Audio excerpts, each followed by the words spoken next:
ऐसे प्रोग्राम्स को मदद मिलना चाहिए। तो मुझे नहीं लगता कारपोरेशन इसको कारोबार बनाना चाहिए।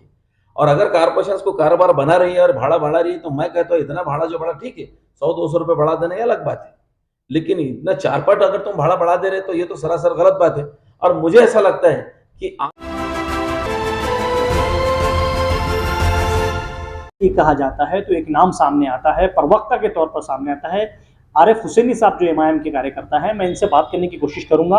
आज जिस इशू पर हम इनसे बात करेंगे, जैसे कि पिछले वक्तों देखा गया था कि एमआईएम की तरफ से मुद्दा छेड़ दिया गया था, सड़क को लेकर मुद्दा छेड़ दिया गया था। एमआईएम के जो शहर अध्यक्ष शारिक नक्शबंदी साहब, उनकी मेहनत के बाद में हमने देखा था कि सड़कों के ऊपर कहीं ना कहीं महानगर पालिका ने गड्ढे भरने का जो है काम किया था। अब उसी के चलते, उसी को आगे बढ़ाते हुए हम देख रहे हैं कि किस सड़कों का काम हुआ है। हमारे साथ आरिफ हुसैनी साहब मौजूद है, मैं इनसे बात करने की कोशिश करता हूं। सर वेलकम है आपका एशिया एक्सप्रेस में। सर मेरा सीधा सवाल ये है कि आपके शहर अध्यक्ष शारिक नक्शबंदी साहब ने, मैंने देखा था पिछले कई वक्तों में आवाज उठाई, धरने दिए, उसके बाद में पैचअप का काम हुआ। अब मुझे ये बताइए कि आखिर महानगर पालिका से आप काम करवा नहीं पा रहे हैं या फिर हो क्या रहा है जिसकी वजह से काम रुक रहे हैं? देखिए, शहर के अंदर रास्तों की हालत तो बहुत खस्ता थी। इन शहरों के रास्तों की हालत को खस्ता देखते हुए, क्यों तो स्मार्ट सिटी इससे पहले जो भी काम कर रही थी, तो स्मार्ट सिटी अपने तौर तरीके पे काम कर रही थी, जिसकी स्मार्ट सिटी में खास तौर से फंड औरंगाबाद में नहीं लगा रहे थे। लेकिन हमारे खासदार माननीय इम्तियाज जलील साहब ने जो रिप्रेजेंटेशन करे, इन्होंने जो अपनी क़यादत नुमाइंदगी करे, उसकी बदौलत 300 करोड़ रुपये स्मार्ट सिटी ने रास्तों पर खर्चा करने का तय किया, जिसकी बदौलत आज वो रास्तों का काम शुरू हुआ है। और आप जैसा बता रहे कि कारपोरेशन के पास में बजट 980 करोड़ रुपए है।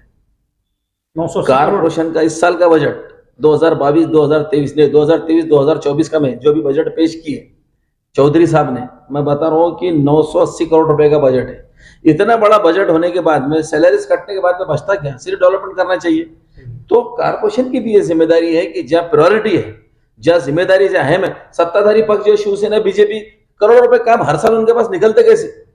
तो इनके पास की यंत्रणा में काम करने से पहले जाके देखना भी चाहिए कि वहां से काम की जरूरत है कि ओल्ड सिटी में काम की जरूरत है। और क्यों तो ये जब तक देखेंगे नहीं तो ये गंदगी रुकने वाली है ही नहीं। इतना बड़ा बजट है तो उसके अंदर हमारा मानना यह है कि कारपोरेशन का प्रशासन पूरी तरीके से सतर्क रहा तो पूरा शहर, जैसा तुमने देखा G20 के टाइम पे जगमगा गया था, पूरा जगमगा गया था, पूरा शहर जगमगा सकता है। अच्छा सर, जैसे कि आपने देखा है कि अभी बकरीद हुई है, परसों दो दिन हो चुके हैं, आज पूरे शहर में कचरे का ये आलम है। मैं देख रहा हूँ कि जहाँ वहाँ कचरा पड़ा हुआ है। तो आपने इसके ऊपर कोई उनसे बात नहीं की महानगर पालिका से कि भाई शहर में कचरा पड़ा हुआ है, आप इस कचरे को पूरी तरह यहाँ से साफ करिए या उठाइए? नहीं, देखिए, ये जो ईद के वक्त पर खास तौर से हमारी जो है तो जोन ऑफिसर अंसारी साहब से मीटिंग हुई थी। अंसारी साहब से मीटिंग होने के बाद में उन्होंने कोई ग्रुप से बनाया और गाड़े भी एक्स्ट्रा लिए थे। तो जोन नंबर 3 की तो मैं बात करूंगा कि यहाँ पर उन्होंने नियोजन बहुत अच्छा किया कि जैसे ही कुर्बानी के बाद में जो कचरा होता है उसको ले जाने का, उठाने का इंतजाम बहुत बेहतर था। आप मेरे वार्ड में कम से कम जाके देखेंगे, आप जोन नंबर 3 में देखेंगे, ऐसी शिकायत नहीं थी। लेकिन जहाँ पर लोग लापरवाह होंगे, जहाँ कोई काम करने वाला नहीं होगा, जहाँ कोई बोलने वाला नहीं होगा, तो हो सकता है शिकायत वहाँ दुरुस्त आपकी हो सकती है, वहाँ पर हो सकती है। आप भी मानते हैं कि कहीं कहीं ऐसा है कि जब काम नहीं कर रहे हैं कॉर्पोरेटर्स हो, एक्स कॉर्पोरेटर हो, अब तो कॉर्पोरेटर को रहा नहीं, तो ऐसी जगह भी लापरवाही हो सकती है आपको? हमारा बोलना ये है कि भाई ये समाज का काम है, ये नागरिकों की सुविधा का काम है। साफ सफाई रखना सबकी जिम्मेदारी है। कारपोरेशन के साथ साथ जो बेदार लोग हैं, जो बेदार माशरा है, उसको भी रखना चाहिए। और जो लोग अपने आप को इच्छुक बताते हैं, जो लोग अपने आप को आने वाले उम्मीदवार बताते हैं, वो क्या सो रहे क्या? अगर ये काम नहीं करेंगे तो फिर मैदान में आके मांगेंगे काय पे वोट? तो ऐसे लोग जो लापरवाह बैठे हुए वो गुमनामी की जिंदगी में जाने वाले। अभी हाल ही में मैंने देखा था, न्यूज भी मैंने कवर किया था कि रोशन गेट से लेके मुझे लगता है चेलीपुरा तक पैच मार दिया गया था, पैच कर दिया गया था। फिर हम जब सड़कों पर आते देखते हैं, शाह बाजार हो, चेलीपुरा हो, या वहां से लेके बुड्डी लाइन तक के रास्ते हो, पूरी तरह फिर से गड्ढे से भरे हुए हैं। शारिक नक्शबंदी साहब ने आवाज उठाई थी, आपके शहर अध्यक्ष ने, उसके बाद में उस गड्ढों को पैच कर दिया गया था।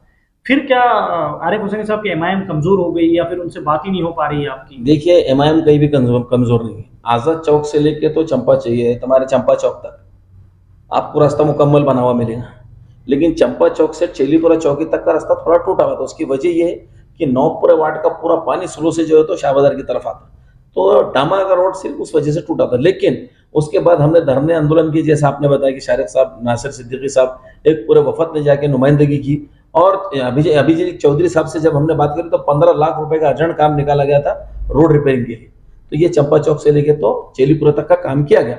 और देखिए जैसा आप बता रहे कि क्या एमआईएम काम नहीं करे, इस वक्त मेरे को आप बताइए, ये जितने सवाल आप हमसे कर रहे हैं, एमआईएम के लोग मौजूद है बोल के ही कर रहे हैं ना, एमआईएम के लोग आपको अवेलेबल है बोल के ही कर रहे हैं ना। नहीं, यहाँ से देखा जाए तो सीट आपकी है ना, रास्ते में भी दूसरी पार्टियों की सीट तो है। बेशक बिल्कुल, इसीलिए जवाब भी तो हम दे रहे हैं ना, वही तो जवाब भी हम दे रहे हैं। और आपने जो देखा है तो सिर्फ ये रास्तों के पैचवर्क की बात करें, अभी दमड़ी महल से लेके चंपा चौक से लेके जिंसी से लेके रेंगटीपुरा तक ये पूरा रोड सीसी रोड बन रहा, ये काम भी तो चालू है।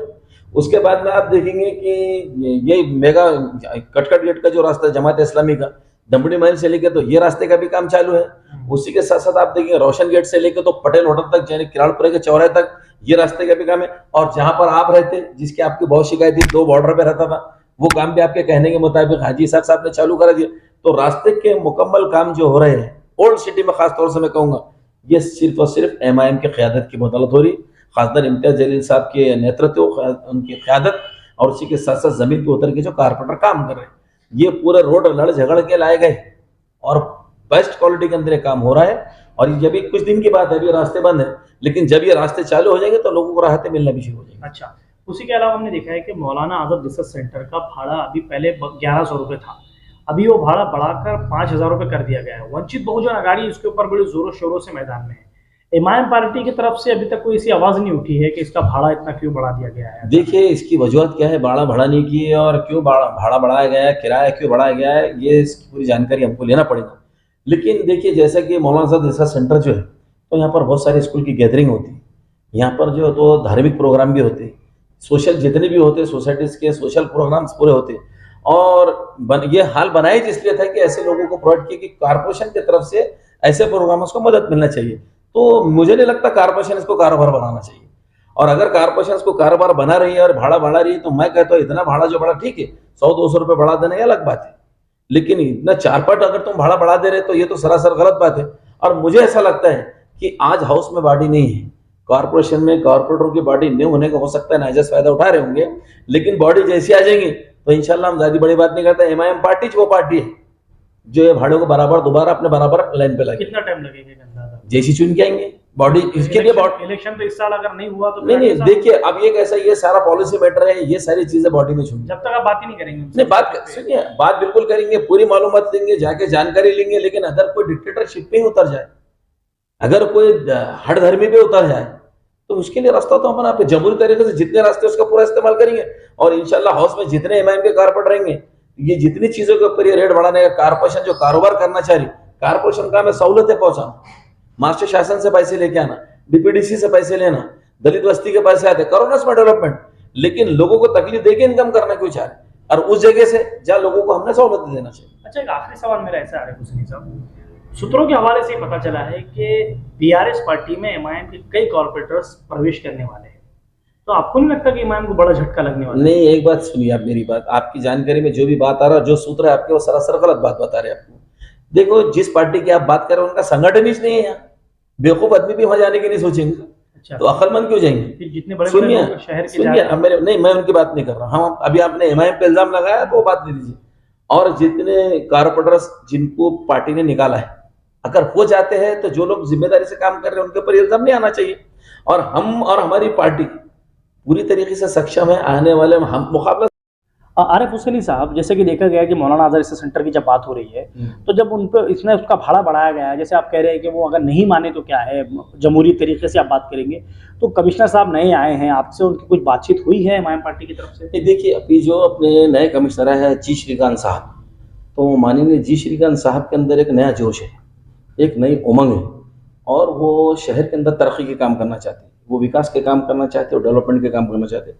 2 से 3 बार हमारी उनसे मुलाकात हुई और बहुत हेल्थी रिलेशन के अंदर बातचीत हुई, बहुत बेहतरीन उनसे बातचीत हुई, और हर चीज़ को संजीदगी से उन्होंने सुना। रहा ऐसा नहीं कि सिर्फ हमारी बात को सुना, अगर वाकई में शहर के विकास के ताल्लुक से अगर किसी के पास में कोई प्रोग्राम है, कोई प्लानिंग है, और वो वाकई में लोगों को राहत दिलाने वाले बहुत सारे लोगों को उससे इस्तेफादा हो सकता है, तो ऐसी बातों को बहुत गंभीरता से लेकर, क्यों तो हमने जो हमारा चंपा चौक का कुछ इशू था, रोशन गेट से लेकर तो कटकट गेट तक के रास्ते का इशू था, उसके अंदर जो है तो रोड वाइंडिंग का इशू था, फिर उसके साथ साथ जो है तो इंक्रोचमेंट निकालने का इशू था, तो हमने टाइमिंग लेने के बाद बिल्कुल प्रॉम्प्ट टाइम पे कमिश्नर साहब खुद आए, साथ में हमारे पूरा विजिट किए, पूरा देखने के बाद वो काम को इन्होंने अमली जामा शुरुआत कर दिए। उसी के बाद हमारे तमाम जितने एमआईएम के कारपोरेटर हैं शारिक नक्शबंदी साहब की सदारत में हम तमाम लोगों की एक मीटिंग ली स्टैंडिंग कमेटी के अंदर और सबके इश्यूज को लेकर सारे इश्यूज के ऊपर काम करना शुरू किया है। इसलिए मैं खास तौर से कहूँगा आपके चैनल के माध्यम से, एशिया एक्सप्रेस के चैनल के माध्यम से मैं कहूँगा शहरवासियों से, तमाम अवाम से कि जी श्रीकांत साहब का जो जोश और जज्बा है शहर को डेवलप करने का, तो इनको पूरा सहयोग करना चाहिए,